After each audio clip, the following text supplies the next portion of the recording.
வணக்கம்.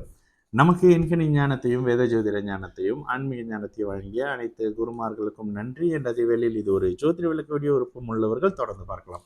ஒரு சின்ன அனௌன்ஸ்மெண்ட். இன்று மலேசிய நேரப்படி 1 மணிக்கு நம்மளுடைய 18 வியூவர் யூடியூப் சேனல்ல தனி நபர் ஜாதகம், உங்களுடைய ஜாதகம் கேள்வி கேட்கணும், என்னை ரீச் பண்ண முடியல அப்படின்னு நினைக்கிறவங்க வந்து அங்கே கொமெண்ட், உங்களுடைய பிறந்த நேரம், தேதி, இடத்தை கொமெண்டாக பண்ணீங்க அப்படின்னா அந்த விஷயத்துக்கு வந்து பதில் சொல்லுவோம், கொமெண்ட்ல வர்ற விஷயத்த. ஓகேங்களா? அதே நேரத்தில் அந்த லைவ் வந்து யூடியூப்ல லைவாக போகும். அங்கே கமெண்ட் பண்ணாதீங்க, ஏன்னா அந்த கமெண்ட்டை பார்க்க மாட்டோம். யூடியூப்ல இருக்கிற கொமெண்ட்டுக்கு மலேசிய நேரப்படி மத்தியானம் 1 மணிக்கு அந்த லைவ் வரும். நீங்கள் வந்து உங்களுக்கு விருப்பம் இருந்தால் மட்டும் வந்து ஜாயின் பண்ணிங்க. சரி, சமீபத்தில் நேற்று சாட்டர்டே வந்த ஒரு கேள்வி, என்ன அந்த வேலை விஷயத்தை எப்படி கண்டுபிடிக்கிறீங்க, வேலை வருமான விஷயத்தை எப்படி கண்டுபிடிக்கிறீங்க அப்படின்னு கேட்டிருந்தாங்க. சரி, இந்த இடத்துல ஒருவருடைய ஜாதகத்தில் எந்த கிரகம் அதிக சுப பலம் பெற்றிருக்கிறதோ அந்த பிளானட்டின் தொழில் செய்யணும் அப்படின்ற எண்ணங்கள் ஒருத்தருக்கு இருக்கும். ஓகே, அந்த சுப தொடர்பை எப்படிங்க கண்டுபிடிக்கிறது?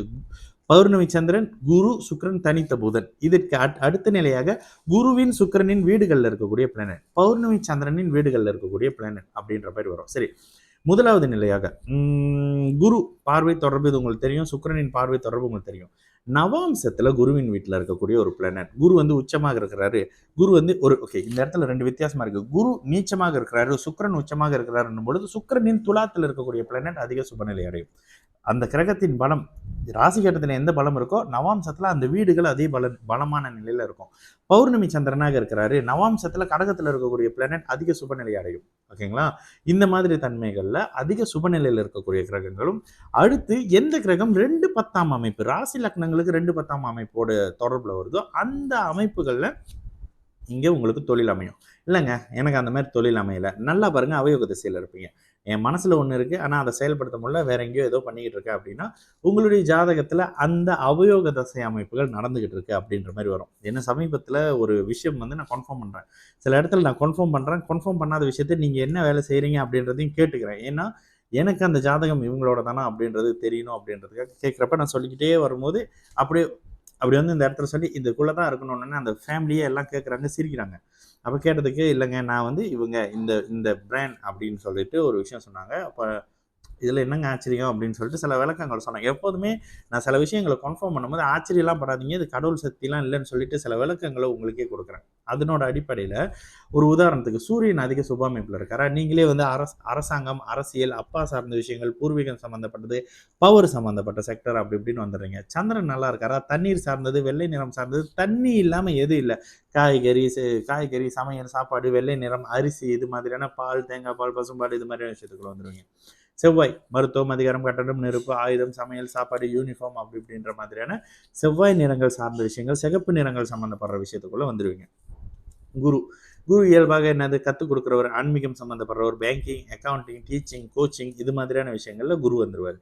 சனியா இரும்பு, பழசு, அழுக்கு, கருநீல கலரு, கருப்பு கலரு, அழுக்கு, ரீசைக்கிள், எல்லாத்துலேயும் செகண்ட் விஷயங்கள், transport, logistics, second hand, spare part, இது மாதிரியான நிலத்துக்கு அடியில் இருக்கிறது, ஆயில் அண்ட் கேஸ், இது மாதிரியான விஷயங்கள் எல்லாம் சனி வந்துடுறாரு. புதன் ஸ்டேஷனரி, எழுதுறது, எழுத்து, கவிதை, கட்டுரை, இது மாதிரியான விஷயங்களும், புத்திசாலித்தனத்தை மூலதனமாக செய்யக்கூடிய விஷயங்களும், பேச்சை முதலீடாக கொண்டு பண்ணக்கூடிய விஷயங்களும், ஐடி ரிலேட்டடானது, நாலேஜ் ரிலேட்டடானது, சாஃப்ட்வேர், இன்டர்நெட், இது மாதிரியான விஷயங்கள் இருக்குது. வானியல் சம்மந்தப்படுறது, ஜோதிடம், இது மாதிரியான அமைப்புகள் எல்லாம் புதன் கொடுக்குற அமைப்புகளில் வரும். ஓகேங்களா?